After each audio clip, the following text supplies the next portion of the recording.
Well, first, full disclosure, I am not in any way, shape, or form related to Randy Weingarten, so I just want to stipulate that. And I'd like to thank the LPR team for graciously hosting me at this fantastic retreat.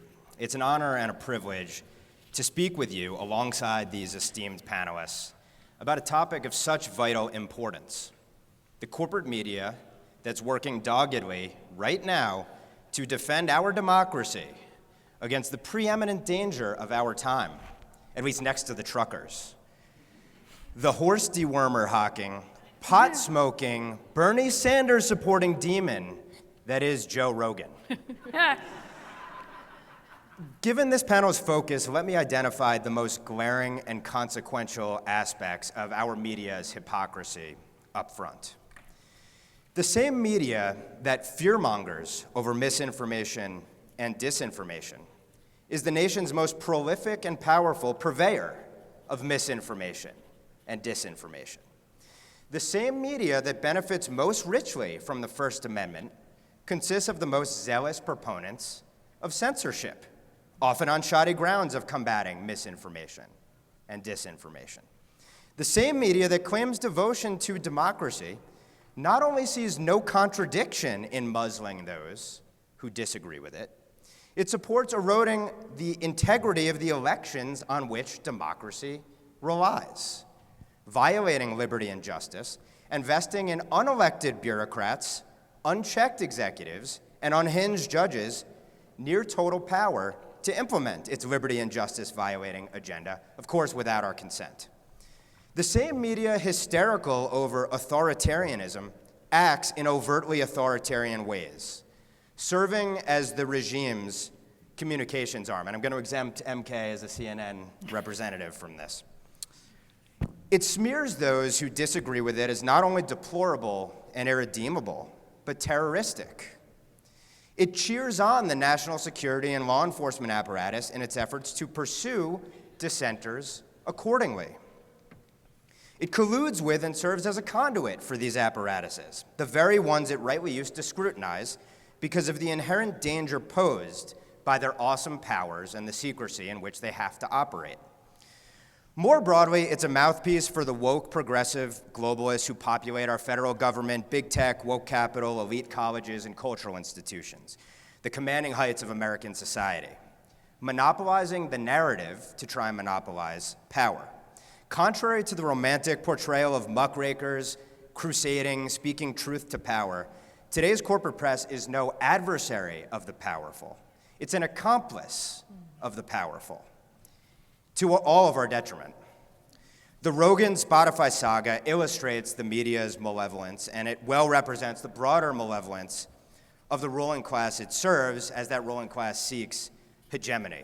That hegemonic bid, in which the media plays such a crucial role, was most brazenly illustrated during the Trump years.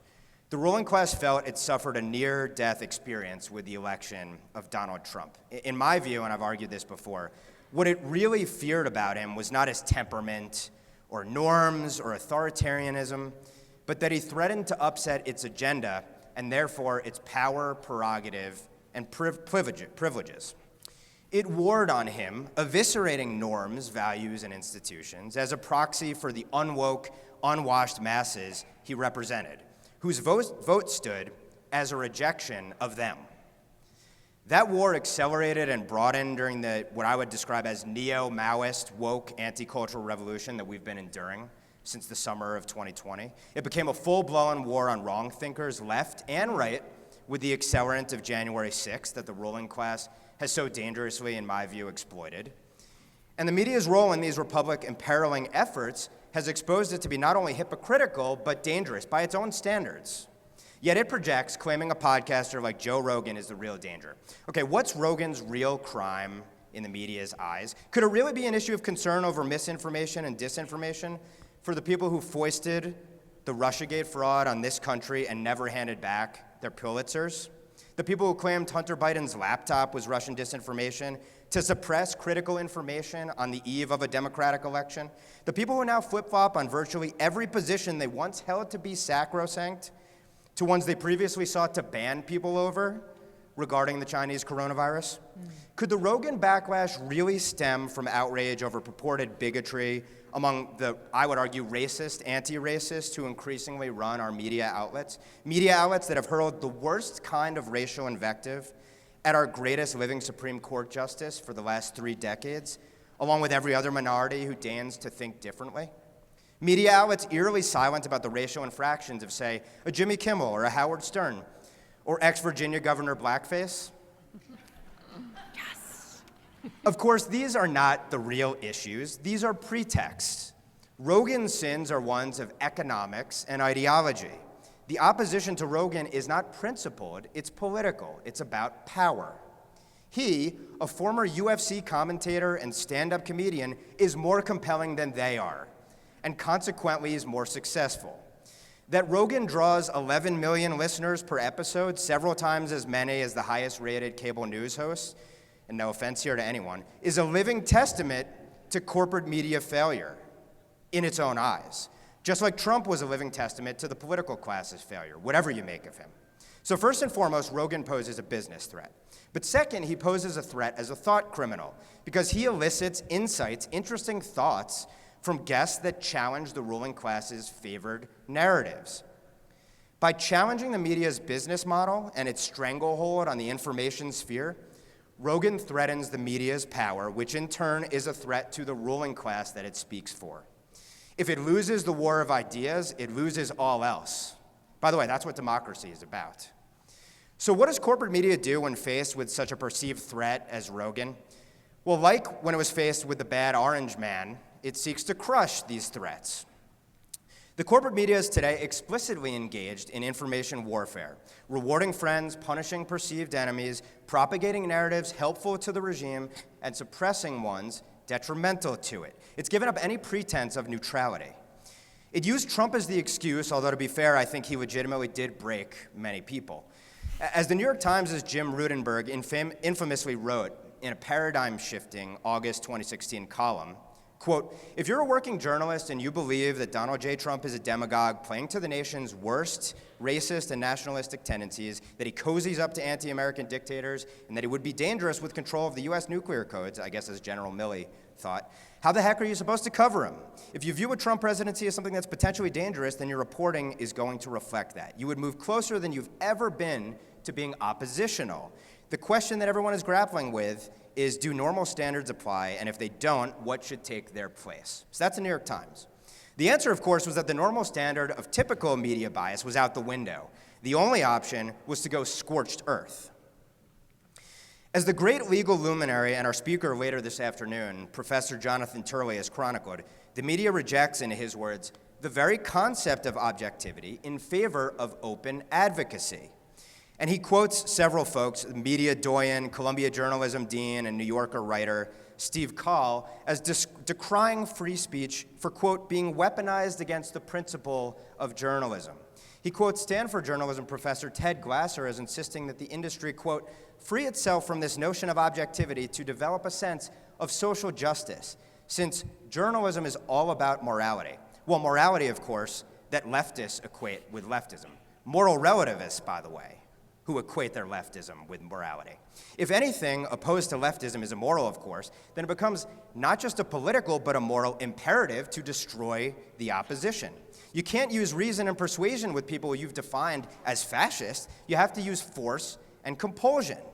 And smearing and censoring is an integral part of this effort, an effort at core about intimidating people into submission, into not being free thinkers, into thinking rightly as the regime defines it.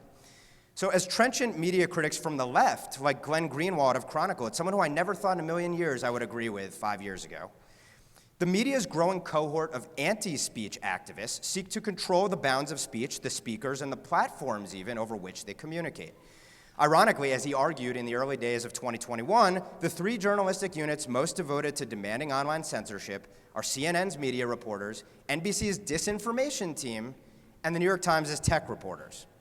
Their anti-speech advocacy is both consistent with and reinforces big tech's worst leanings. As Greenwald testified to Congress last year, social media companies originally sought to stay out of this game of censorship and content moderation, but media outlets egg them on. quote, using their large platforms to shame these companies and their executives for failing to censor robustly enough. Sometimes this pressure was politically motivated, but more often it was motivated by competitive objectives, like we're seeing with Rogan. He warned that further empowering this already powerful media industry runs the real risk of transferring the abusive monopoly power from Silicon Valley to corporate media companies, or even worse, encouraging some sort of de facto merger. Those fears were well-founded. That merger has occurred, and there's another party to it, and that's the federal government, and that's where this does get into the First Amendment. The partnership is self-evident here. When Biden administration officials from the president on down call for combating misinformation, that is, ideas critical of them, corporate media swarms and social media silences. That's a First Amendment violation by proxy right there. The silencing started, as it always does, with the most outrageous provocateurs, the hardest people to defend. But it's moved to presidents, mere outspoken populists on the left and the right, publishing platforms, social media companies, and even TV networks in toto, with the support, again, of federal officials and the media. The digital gulagging has spread to the real world, with people losing their jobs, their ability to bank, to show their faces in polite society, and as one of Colorado Springs' own recently found out, even to book a room at an Airbnb. We've become almost desensitized today to the abnormal and un-American, which I guess is kind of the point. We're running out of slope to slip down in areas of society free of ideological segregation, and the media is a key contributor to it. It's helping create China's social credit system with American characteristics. And perhaps most disturbing is its shilling for a domestic war on wrongthink masquerading as a domestic war on terror, the kind that could literally get people like Joe Rogan put on a watch list as a warning to his skeptical fans. You think this is hyperbole? Well, just this week, as many of you probably saw, the Department of Homeland Security published a new National Terrorism Advisory Bulletin. Its first sentence reads like this: the United States remains in a heightened threat environment fueled by several factors, including an online environment filled with false or misleading narratives and conspiracy theories, and other forms of mis, dis, and malinformation. So got that? Ideas our ruling class rejects equal terrorism. What are those terror-inspiring ideas? Well, according to the document, challenges to the official narratives on election integrity, COVID-19, and a new verboten area, resettled Afghan immigrants. If you haven't had the FBI sicked on you yet for chastising your local school board about masking rules, don't push your luck by asking about the economic, social, and national security implications to dropping oftentimes unvetted people fleeing a terrorist-ruled Sharia backwater into downtown Boulder.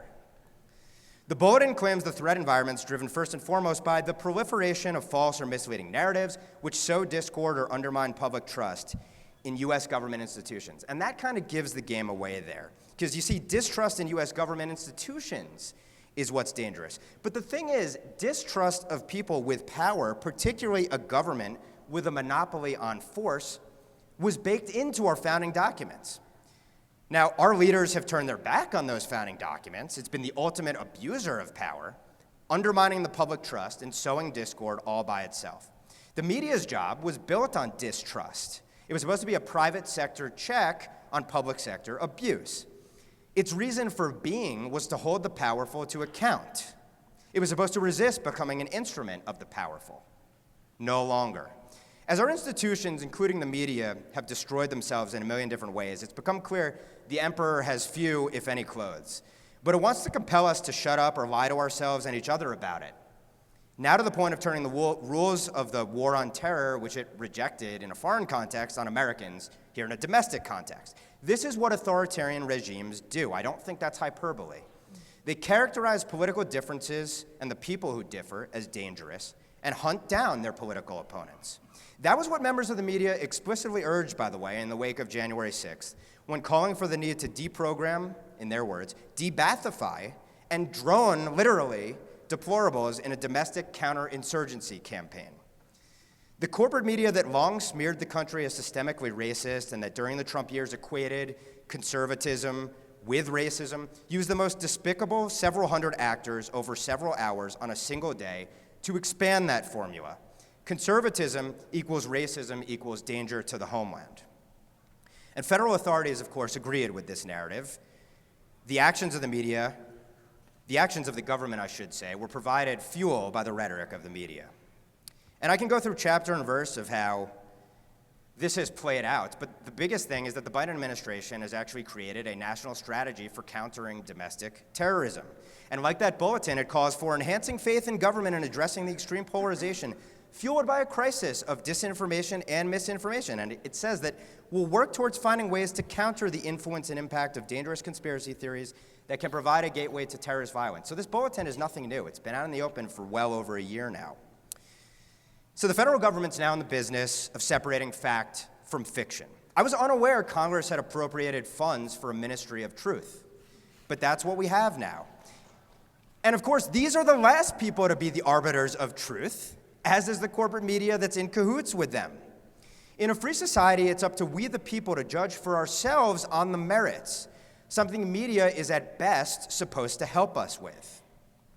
But in its war on wrongthink, the Biden administration instead has almost literally deputized an all-too-willing media thought police ready to serve it. The danger of a media in hoc with our most powerful institutions should be obvious for all to see.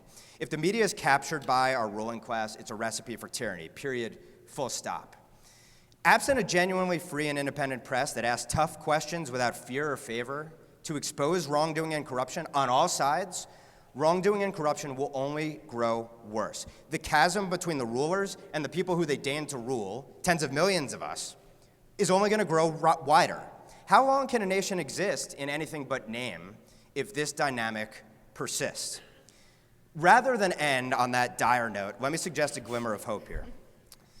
As the corporate media and its allies and partners act more and more unhinged, as their rhetoric and favored policies grow more and more extreme, and of course, as we see the disasters wrought as these policies bear poisonous fruit, ask yourself, are they operating from a position of strength or a position of weakness, of desperation? Are they closer to total control or total collapse? If Trudeau's government thinks that truckers pose an existential threat, what does that say about his government? What does it say about our government officials threatened by them? Would a competent, respected, legitimate regime have to malign, slander, and censor to retain power?